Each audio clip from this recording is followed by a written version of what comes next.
నమస్తే యువిఎం టీవీకి స్వాగతం. వార్తల్లోని వివరాలకు. సొంత పార్టీలోనే గందరగోళం మొదలైంది. మున్సిపాలిటీ కౌన్సిలర్లు సరిగ్గా నెల క్రితం ఒక వర్గంలో ఉండి తాజాగా మరో వర్గంలో చేరారు.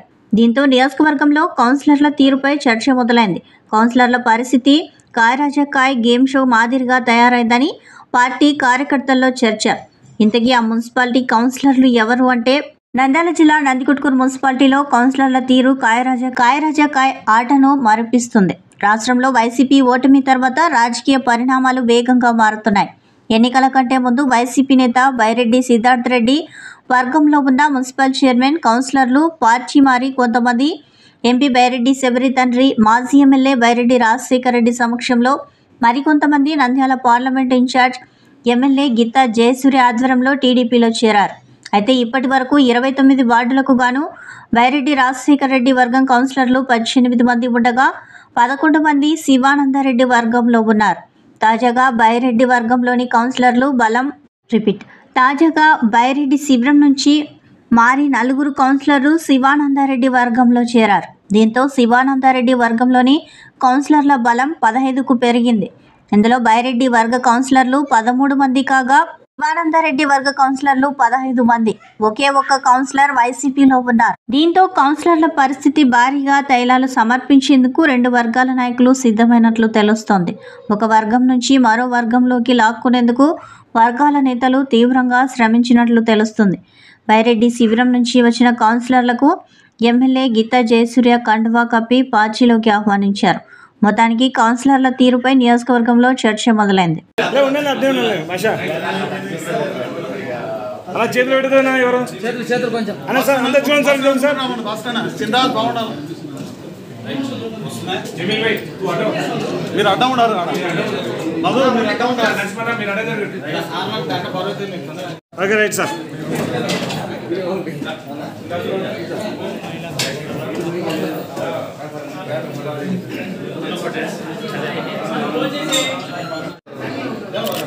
అన్నీ ఉన్నాను సార్.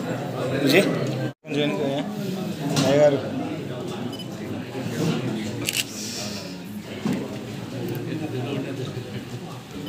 Right sir.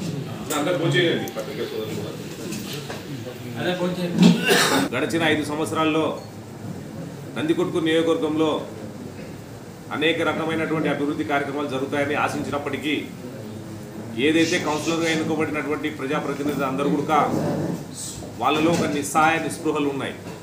ఎందుకంటే ప్రజల చేత ఎన్నుకోబడినటువంటి ప్రజాప్రతినిధులుగా ఉండి మన నందికొట్కూరు పట్టణానికి సంబంధించి ఏమి డెవలప్మెంట్ చేయలేకపోయినాము అనేది ఒక ఆవేదన అంతా కూడా వాళ్ళలో కనిపిస్తుంది. ఎందుకంటే ఈరోజు 2019 నుంచి 24 వరకు గడిచిన 5 సంవత్సరాల్లో ఏ విధమైనటువంటి పరిపాలన కొనసాగింది. 2019 ఏమి అభివృద్ధి జరగలేదు. 2024 జనసేన, తెలుగుదేశం, బీజేపీ ఉమ్మడిగా పోటీ చేసి దాదాపు రాష్ట్ర చరిత్రలోనే రానటువంటి 164 సీట్ల మెజార్టీతో ఈరోజు నారా చంద్రబాబు నాయుడు గారు ముఖ్యమంత్రి అయిన తర్వాత ఇక రాష్ట్రానికి కూడా మంచి రోజులు వస్తున్నాయి, మన పిల్లల భవిష్యత్తు బాగుంటుందని చెప్పేసి అందరూ కూడా ఆంధ్రప్రదేశ్ రాష్ట్ర ప్రజానీకం అంతా కూడా ఆశిస్తున్నారు. ఏదైతే ఈరోజు మన నందికొట్కూరు పట్టణానికి సంబంధించి గతంలో మాండ్ర శివానంద రెడ్డి గారు 19 నుంచి 24 వరకు చేసిన అభివృద్ధి తప్ప ఏమీ జరగలేదు. ఏదైతే పట్టణానికి తాగునీటి అవసరాల కోసం అని చెప్పేసి ఆ రోజు అలగనూరు రిజర్వాయర్ నుంచి 2 టీఎంసీల నీరును 120 కోట్లతో పెట్టి ఆ రోజు ఉన్నటువంటి ఉప ముఖ్యమంత్రి అయినటువంటి కేఈ కృష్ణమూర్తి గారి చేతుల మీద ఇనాగ్రేషన్ చేస్తే ఆ వచ్చినటువంటి స్కీమును రద్దు చేసి వేసినటువంటి శిలాఫలకాన్ని కూడా తొలగించినటువంటి ఆ రోజులు ఆ విధంగా నడిచినాయి. కానీ ఇప్పుడు మరలా ముఖ్యమంత్రి చంద్రబాబు నాయుడు గారు అయినారు కాబట్టి ఇక్కడ స్థానికంగా ఉన్నటువంటి ఎమ్మెల్యే తెలుగుదేశం పార్టీకి చెందిన వ్యక్తి కాబట్టి అందరూ కూడా రాబోయే రోజులలో అభివృద్ధి చెందుతుందని ఆశిస్తూ వాళ్ళ వంతు కూడా సహాయ సహకారాలు అందించాలని చెప్పేసి ఈరోజు కౌన్సిలర్లు అందరూ కూడా పెద్ద ఎత్తున తెలుగుదేశం పార్టీలోకి చేరబోతున్నారు. ఎందుకంటే స్వర్గీయ నందమూరి తారక రామారావు గారు ఏదైతే అభివృద్ధి సమాజమే దేవాలయం, ప్రజలే దేవుళ్ళు అని చెప్పేసి ఒక నినాదంతో ఆ రోజు తెలుగుదేశం పార్టీ ముందుకు పోయింది.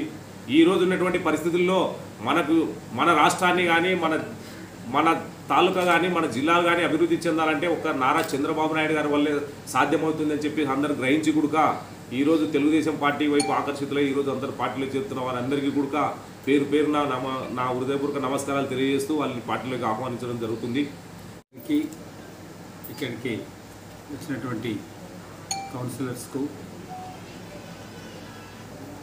వైస్ చైర్మన్ రబ్బానీ అండ్ మన భాస్కర్ రెడ్డికి, అదేవిధంగా ప్రతి ఒక్కరికి నా నమస్కారాలు. మీకల్లా తెలుసు 2019 నుంచి దగ్గర 24 వరకు ఈ రాష్ట్రంలో ఎటువంటి అభివృద్ధి నోచుకోలేదు.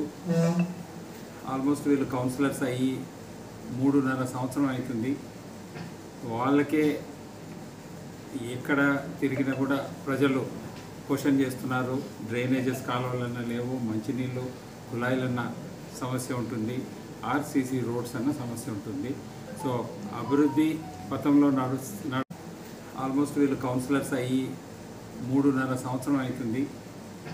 వాళ్ళకే ఎక్కడ తిరిగినా కూడా ప్రజలు క్వశ్చన్ చేస్తున్నారు. డ్రైనేజెస్ కాలువలన్నా లేవు, మంచినీళ్ళు కుళాయిలన్న సమస్య ఉంటుంది, ఆర్సీసీ రోడ్స్ అన్న సమస్య ఉంటుంది. సో అభివృద్ధి పథంలో నడవాలంటే ఒక తెలుగుదేశం పార్టీతోనే సాధ్యపడుతుందనే ఉద్దేశంతో కౌన్సిలర్స్ అందరూ ఎట్లా మన దగ్గరికి తెలుగుదేశం పార్టీలో చేరడం జరుగుతుంది. ఖచ్చితంగా చంద్రబాబు నాయుడు టైంలో దగ్గర 110 కోట్లతో డ్రింకింగ్ వాటర్ కోసం అని ఒక స్కీమ్ ఇనాగ్రేట్ చేయడం జరిగింది. ఆ స్కీము నాకు తెలిసిన కాడికి ఒక ట్యాంక్స్ ఒక్కటే కట్టడం జరిగింది.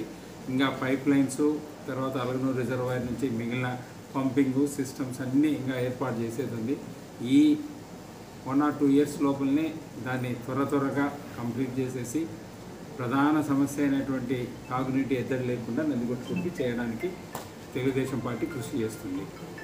అదేవిధంగా ముఖ్యంగా ముస్లిం సోదరులందరి కోసం అప్పట్లో తెలుగుదేశం పార్టీ టైంలోనే షాదీఖానా మన కోర్ట్ ఆఫీస్ పక్కనే మంజూరు చేయడం జరిగింది.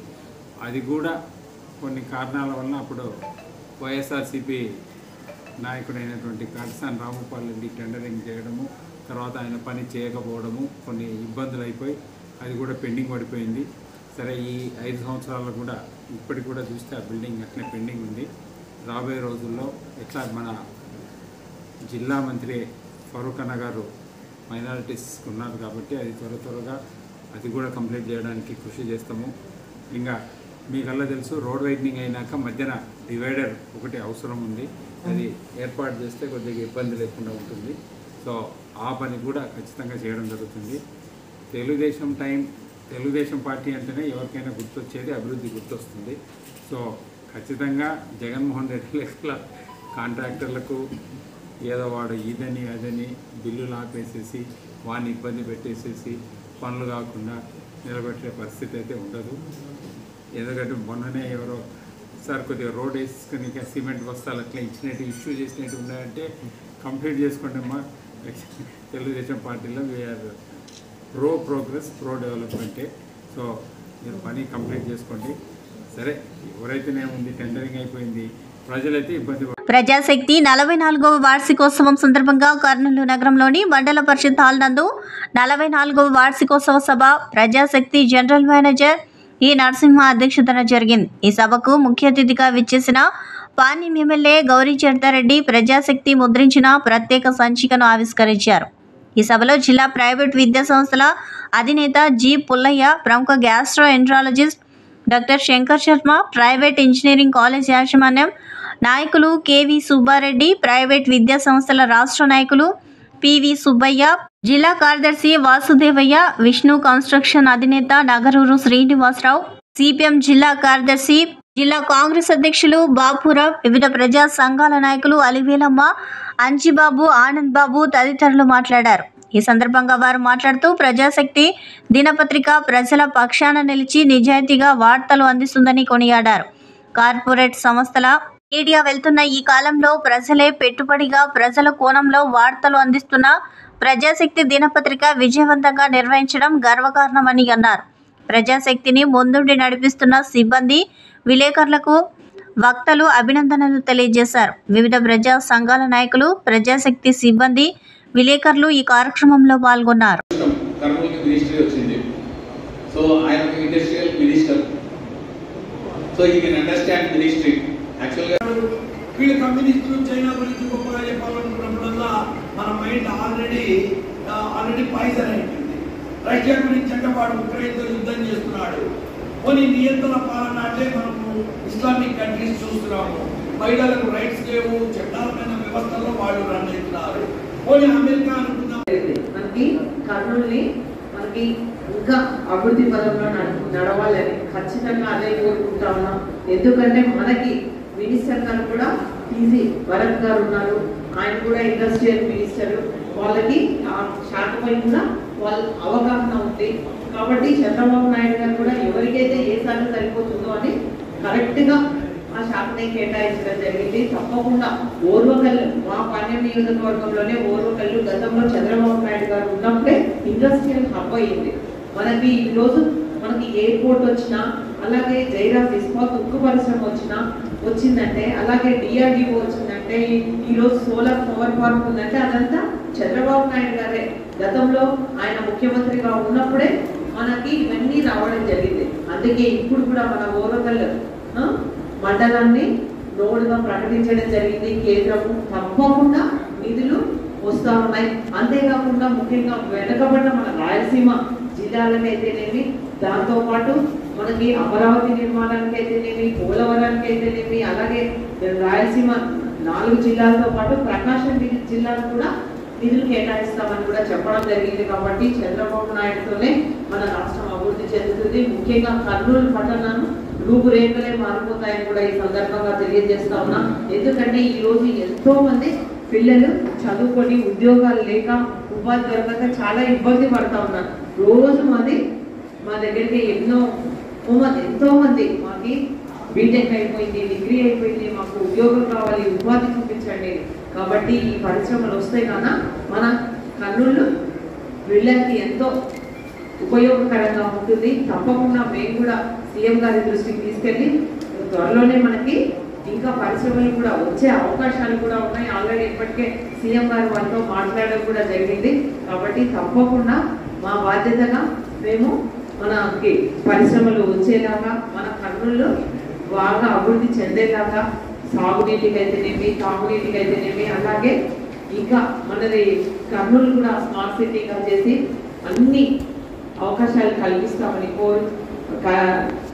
చేస్తామని కూడా తెలియజేస్తా ఉన్నా. అంతేకాకుండా ఈ ప్రజాశక్తి కూడా ముందు అంచెలంచెలుగా ఎదగాలని మనస్ఫూర్తిగా కోరుకుంటూ ఈ అవకాశం ఇచ్చిన వీళ్ళందరికీ నా హృదయపూర్వక ధన్యవాదాలు. సామాజిక సమస్యలపై కేంద్ర ప్రభుత్వం ప్రత్యేక దృష్టి పెట్టి పరిష్కరించాలని కోరుతూ దళిత్ సోషల్ ముక్తా మంచ్ దేశవ్యాప్తంగా ఇచ్చిన పిలుపులో భాగంగా గురువారం దళిత ప్రజా సంఘాల ఆధ్వర్యంలో కర్నూలు కలెక్టర్ గాంధీ విగ్రహం ముందు ధర్నా నిర్వహించారు.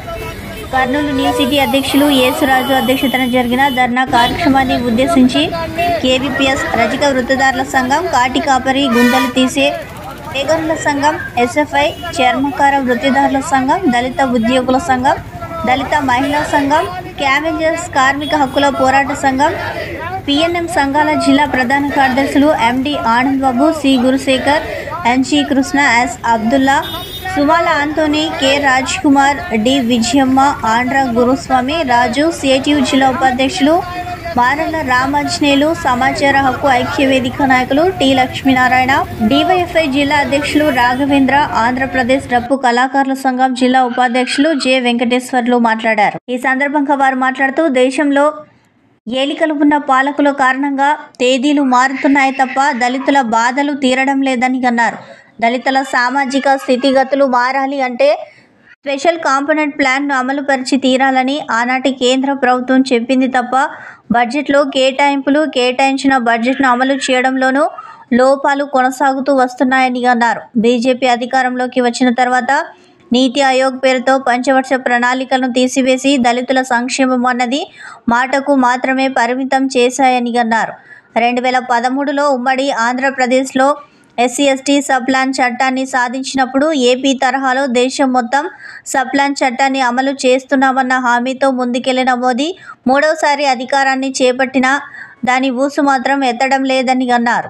దళిత గిరిజనులకు జనాభా ప్రాతిపదికన బడ్జెట్లో నిధులు కేటాయించే విధంగా జాతీయ స్థాయిలోనే ఎస్సీ ఎస్టీ సప్లాన్ చట్టాన్ని అమలు చేయాలని అన్నారు. ప్రభుత్వ రంగాల ప్రైవేటీకరణను ఆపి ఖాళీగా ఉన్న బ్యాక్లాగ్ పోస్టులు అన్నింటినీ భర్తీ చేయాలని అన్నారు. ప్రైవేట్ రంగాల్లో రిజర్వేషన్ల అమలు బిల్లును పార్లమెంట్ సమావేశాల్లోనే ఆమోదించాలని అన్నారు.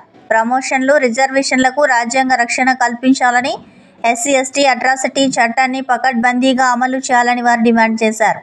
ఈరోజు దేశవ్యాప్తంగా అన్ని జిల్లా కేంద్రాలలో ఆందోళన కార్యక్రమాలు నిర్వహిస్తున్నామని, ఇప్పటికైనా కేంద్ర ప్రభుత్వం స్పందించకపోతే జాతీయ స్థాయిలో మరింత పెద్ద ఎత్తున ఉద్యమిస్తామని వారు హెచ్చరించారు.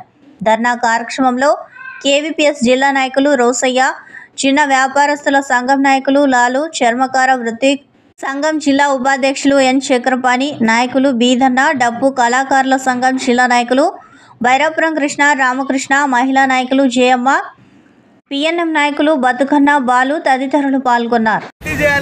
అదేవిధంగా ఈరోజు మనం చూస్తూ ఉన్నాం, రిజర్వేషన్ల పేరుతో పెద్ద ఎత్తున ఈరోజు మభ్య పెట్టేటువంటి ప్రయత్నం చేస్తూ ఉన్నారు. ఈరోజు ప్రభుత్వ రంగ సంస్థలు ఎక్కడ లేవు.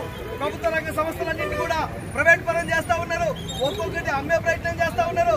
ఒక్కొక్కటి ఈరోజు పెట్టుబడిదారులకు కట్టబెట్టేటువంటి ప్రయత్నం చేస్తూ ఉన్నారు.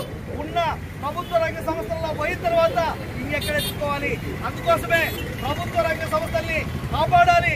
అదేవిధంగా ప్రభుత్వ సహకారంతో ఈరోజు పెరుగుతున్నటువంటి ప్రైవేట్ రంగాల్లో కూడా తప్పకుండా రిజర్వేషన్లు కల్పించాలని చెప్పేసి మేము కోరుతా ఉన్నాం. అదేవిధంగా స్వాతంత్రం వచ్చి 77 సంవత్సరాలు అయింది. రాజ్యాంగం వల్లకి వచ్చి 75 సంవత్సరాలు అయింది. అయినా సరే ఉద్యోగాలు చేసే దళిత గిరిజనుల సంఖ్య ఎంత అంటే చాలా నామినల్ గానే ఉంది. అత్యున్నతమైన పోస్టుల్లో దళితులు కానీ గిరిజనులు కానీ ఉండేటువంటి పరిస్థితి లేదు. అందుకోసమే అందరూ పై స్థాయికి పోయేటప్పుడు మేము ఉద్యోగాలు సంపాదించుకున్నాం. అందుకోసమే ప్రభుత్వ రంగంలో ఉన్నటువంటి రిజర్వేషన్లలో కూడా ప్రమోషన్లో రిజర్వేషన్లు కల్పించాలి. చాలా రంగాలలో ప్రమోషన్లో రిజర్వేషన్లు కల్పిస్తామని చెప్పుకున్నప్పటికీ కూడా ఎక్కడ అమలు అయ్యేటువంటిది లేదు. అందుకోసమే దానికి రాజ్యాంగపరమైనటువంటి రక్షణ చట్టాన్ని చేయాలి. ఆ రకంగా రిజర్వేషన్లకు రక్షణ కల్పించాలని చెప్పేసి మేము ఈ సందర్భంగా డిమాండ్ చేస్తా ఉన్నాం. దళితులపైన దాడులు దౌర్జన్యాలను ఎప్పటికప్పుడు అరికట్టాలి. అలా ప్రవర్తించిన వాళ్ళపైన కఠినంగా వ్యవహరించాలి. లేకపోతే ఈ ఉద్యమాన్ని దేశవ్యాప్తంగా మరింత పెద్ద ఎత్తున ఉద్యమిస్తామని చెప్పేసి తెలియజేస్తూ ఈ అవకాశం ఇచ్చిన మీ అందరికీ ధన్యవాదాలు తెలియజేస్తూ సెలవు మిత్రులారా. నంద్యాల పట్టణంలోని తాతయ్య గుడి వద్ద కత్తిపోట్ల కలకలం చెలరేగింది. వెంకట సుబ్బయ్య అనే యువకుడిపై అదే కాలనీకి చెందిన సాయి అనే యువకుడు బండి ఇవ్వలేదని దారుణంగా కత్తిపోటు పొడిచాడు. గాయపడిన వెంకట సుబ్బయ్యను స్థానికులు నంద్యాల ప్రభుత్వ హాస్పిటల్లో చేర్పించి చికిత్స అందిస్తున్నారు. నంద్యాల 2 టౌన్ పోలీసులు కేసు నమోదు చేసుకుని సాయి అనే యువకుని కోసం గాలింపు చర్యలు చేపట్టారు. నంద్యాలలో జరుగుతున్న వరుస సంఘటనలతో నంద్యాల ప్రజలు మరియు పోలీసులు తల పట్టుకుంటున్నారు. ఏ క్షణంలో ఏం జరుగుతుందో అని నంద్యాల పట్టణ ప్రజలు భయభ్రాంతులకు గురవుతున్నారు. నా పేరు వెంకట సుబ్బయ్య. నేను చెంపగా కొట్టింటే ఇంటికి వచ్చి ఎందుకు కొట్టినామని అడిగింటే వచ్చి తీసుకొని పొడిచాను. కొట్టినామని అడిగినాను. అడిగింటే వచ్చి అమ్మాయి తీసుకొని వచ్చి పొడిచి మా ఫ్రెండ్స్ ఇంటర్ సార్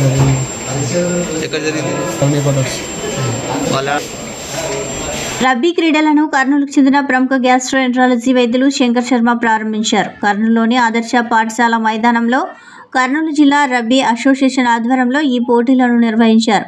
జిల్లా వ్యాప్తంగా 500 మంది క్రీడాకారులు ఈ పోటీల్లో పాల్గొన్నారు. ఈ పోటీల్లో ప్రతిభ కనబరిచిన వారిని జిల్లా స్థాయి పోటీల్లో ఎంపిక చేస్తారు.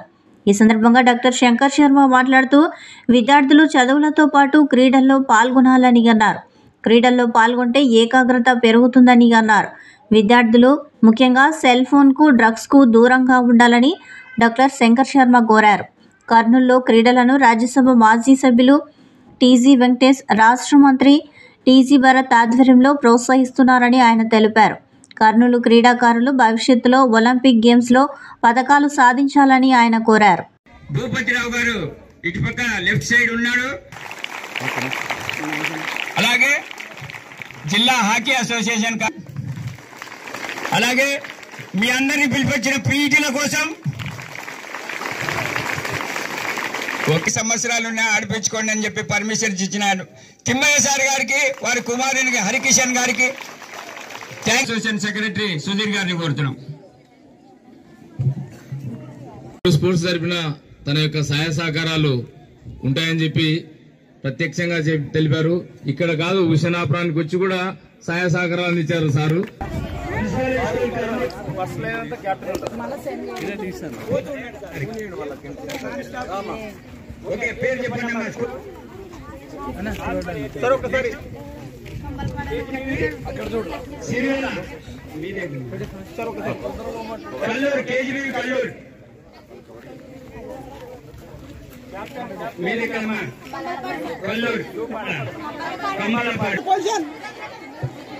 ఓకేనా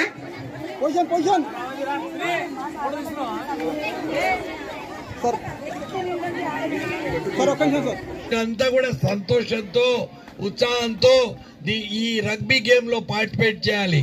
ఎందుకంటే ఈనాటి బాలలే రేపటి పౌరులు. మన దేశం మొత్తం మీ మీద ఆధారపడింది. ఎందుకంటే మన దేశంలో ఉన్నంత డెమోగ్రఫిక్ డివిడెండ్ అంటారు.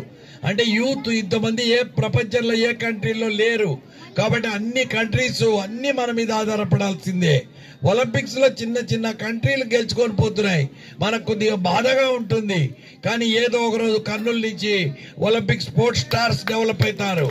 ఈ కర్నూలులో ఇన్ని గేమ్స్ జరగడానికి కారణము మన రామాంజనేయులు లాంటి వాళ్ళు, మరియు ఎంకరేజ్ చేసే డిఎస్డిఓ గారు, మరియు మన TG Venkatesh sir, DG Bharat, ఈ రకంగా ప్రతి ఒక్క రాజకీయ నాయకులు అయితేనేమి, ఇండస్ట్రియలిస్టులు అయితేమి, చిన్న ఊరైనా ఎంతో స్పాన్సర్షిప్స్ వీళ్ళు సాధించుకుంటూ ఎన్నో రకాల గేమ్స్ చూడు. ఈ రోజైతే ఏ 100 మందో 200 మంది వస్తారంటే 500 మంది పిల్లలు రావడం అంటే మన కర్నూలు ఘన చరిత్ర త్వరలో సాధిస్తుంది.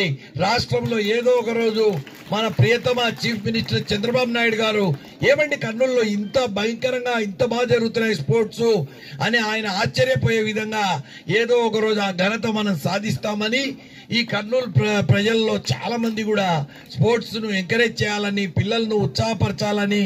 ఎందుకంటే a sound mind lies in a sound body. పిల్లలు ఎప్పుడైతే ఆరోగ్యంగా ఉంటారో ఆ సమాజం మొత్తం ఆరోగ్యంగా ఉంటుంది. చాలా చాలా బాగుంటుంది. స్పోర్ట్స్ ఆడడం వల్ల కూడా మీకు mental and physical exercise, mental relaxation, మీకు ఎంతో హెల్త్ బాగా ఇంప్రూవ్ అవుతుంది. అదే విధంగా ఫుడ్, వాటర్ ఇవి కూడా జాగ్రత్త చూసుకోండి. మీరు హెల్తీగా ఉంటేనే కంట్రీ హెల్తీగా ఉంటుంది. నేషన్ మీ మీద ఆధారపడింది. మీరు భావి భారత పౌరులు. కాబట్టి మీరు ఆరోగ్యం కాపాడుకుంటూ మీరు స్పోర్ట్స్ లో పార్టిసిపేట్ చేస్తుంటే అన్ని రంగాల్లో మీరు రాణిస్తారు. ఎందుకంటే స్పోర్ట్స్ లో పార్టిసిపేట్ చేయడం వలన ఏకాగ్రత ఇంప్రూవ్ అవుతుంది. మీకు ఏకాగ్రత అనేది చాలా చాలా అవసరము. సో స్మార్ట్ ఫోన్ ఎక్కువ వాడొద్దు, మారక ద్రవ్యాలకు బలి కావద్దు, మీ ఆరోగ్యాన్ని మీరు కాపాడుకోండి, స్పోర్ట్స్ లో పార్టిసిపేట్ చేయండి. స్పోర్ట్స్ వలన కులాలు, మతాలు, ప్రాంతాలు అనే భేదాభిప్రాయం లేకుండా బ్రతకడానికి ఒకే ఒక అవకాశము స్పోర్ట్స్ అనేవి ఆ అవకాశాన్ని ఇస్తాయి. కాబట్టి wish you all the best, good luck. Once again Ramanjaneyulu గారిని నేను కర్నూలు జిల్లా ఆస్పరి మండలం జోహరాపురంలో స్కూల్ మేనేజ్మెంట్ కమిటీ ఎన్నికల్లో ఉద్రిక్తత. టీడీపీలోనే 2 వర్గాల మధ్య స్కూల్ మేనేజ్మెంట్ కమిటీ ఎన్నికకు పోటీ. స్కూల్ కమిటీ చైర్మన్ పదవి తమ వర్గానికే దక్కాలని వీరభద్రగౌడ్ వర్గీయులు. కమిటీ ఎన్నికను ప్రస్తుతం నిలిపివేయాలని టీడీపీలోనే వీరభద్రగౌడ్ వ్యతిరేక వర్గీయులు పట్టు. ఒకరిపై మరొకరు తీవ్ర ఆరోపణలు చేసుకుంటూ దాడులకు సిద్ధమయ్యారు. ఇరు వర్గాల వారిని పోలీసులు చెదరగొట్టారు.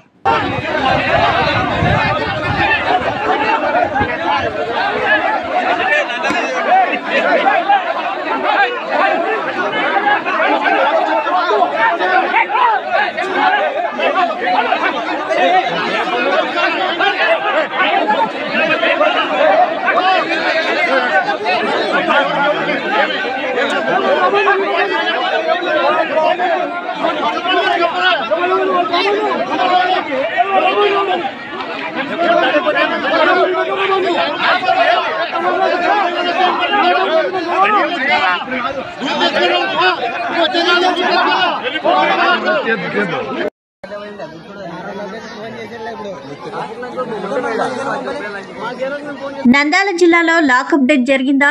లాయర్ చిన్మజాన్ బర్నబాస్. రాష్ట్ర వ్యాప్తంగా సంచలనం రేకెత్తించిన నంద్యాల జిల్లా పగిజ్యాల మండలం ముచ్చిమరి గ్రామంలో జరిగిన బాలిక అదృశ్యం సంఘటనపై పలు వివాదాలుగా పోలీసులు దర్యాప్తులు కొనసాగించినప్పటికీ ఫలితం దక్కలేదు. డీఐజీ, డీఎస్పీ లాంటి ఉన్నతాధికారుల పర్యవేక్షణలో దర్యాప్తు కొనసాగుతున్నప్పటికీ నేటికి కూడా ఎలాంటి ఆధారాలు లభించలేదు. కానీ జూలై 20వ తేదీన నంద్యాల జిల్లా మిడ్తూర్ పోలీస్ స్టేషన్లో అక్రమంగా నిర్బంధించబడి పోలీసుల చేత దర్యాప్తు పేరుతో దారుణంగా హింసించబడి మరణించిన దళిత యువకుడైన మాదిగ జమ్ముల కుమారుడు యోహాను అలియాస్ హుసేన్ మృతి చెందిన సంఘటనను జీర్ణించుకోలేని మానవ హక్కులవాది ఆంధ్రప్రదేశ్ హైకోర్టు న్యాయవాది చిమ్మోజాన్ బర్నబాస్ తన స్థాయిలో తాను కాక తన సహచరుల న్యాయవాదులతో చర్చించుకొని జాతీయ మానవ హక్కుల కమిషన్కు అలాగే భారతదేశ అత్యున్నత న్యాయస్థానమైన సుప్రీంకోర్టు ప్రధాన న్యాయమూర్తికి ఇది ముమ్మాటికి పోలీసులచే హింసించబడ్డ మరణంగా తమకు అనుమానంగా ఉందని, దీనిపై పూర్తి స్థాయిలో దర్యాప్తు నిర్వహించాలని ఆంధ్రప్రదేశ్ హైకోర్టు న్యాయవాది చిమ్మోజాన్ బర్నబాస్ తెలియజేశారు. ముఖ్యంగా అమాయకుడైన దళిత యువకుడిని అనవసరంగా హింసించి శవాన్ని రాత్రికి రాత్రే గ్రామానికి చేర్చి రాత్రి 8-9 గంటల మధ్య ముచ్చుమర్రి శ్మశాన వాటికలో దహన సంస్కారాలు నిర్వహించారు అంటే దానిపై తమకు అనుమానాలు ఉన్నట్లు ఆయన తెలిపారు. వీటితో పాటు బంధువులు కూడా వచ్చే వరకు ఆపకుండా దహన సంస్కారాలు ముగించారు అంటే వారి బంధువుల బాధ వర్ణనాతీతం. కాబట్టి ఈ సంఘటనపై కుటుంబ సభ్యులు తమకు జరిగిన అన్యాయంపై ఎవరికీ ఫిర్యాదు చేయకుండా గ్రామంలోని నాయకులు, పోలీసులు వారిని బెదిరించి నోరు మోయించారు. ఈ సంఘటనపై పూర్తి స్థాయిలో దర్యాప్తు చేసి నిజాలు తేల్చాలని భారతదేశ న్యాయమూర్తి చంద్రచూడ్కు తమ ఫిర్యాదును పంపినట్లు ఆయన తెలిపారు. నంద్యాల జిల్లా నందికొట్టు పోలీస్ సర్కిల్ పరిధిలోని పుత్తూరు పోలీస్ స్టేషన్లో ఇటీవల పోలీసుల దాడులో మరణించిన అంబటి హుసేన్ అలియాస్ అంబటి యోహాన్ మృతిపై జాతీయ మానవ హక్కుల కమిషన్కు మరియు రాష్ట్ర ప్రభుత్వానికి, సుప్రీంకోర్టు చీఫ్ జస్టిస్కు, భారత రాష్ట్రపతికి ఫిర్యాదు చేయడం జరిగింది. అతను పూర్తిగా పోలీసుల దెబ్బలు తాగలేక మరణించిన విషయము అన్నీ తెలిసినప్పటికీ కుటుంబ సభ్యులను పోలీసులు బెదిరించి ఆయన అంత్యక్రియలను కూడా దాదాపు రాత్రిపూట 9 నుంచి 10 గంటల సమయంలో 20 జూలై రాత్రిన చేసినారు. దాని విషయమై మేము జాతీయ మానవ హక్కుల కమిషన్కు ఫిర్యాదు చేయడం జరిగింది. దానిపై దర్యాప్తు చేసి బాధ్యులైన పోలీసు అధికారులను శిక్షించాలని భారత ప్రభుత్వం కోరుతుంది. ఈ వార్తలు ఇంతటితో సమాప్తం. నమస్కారం.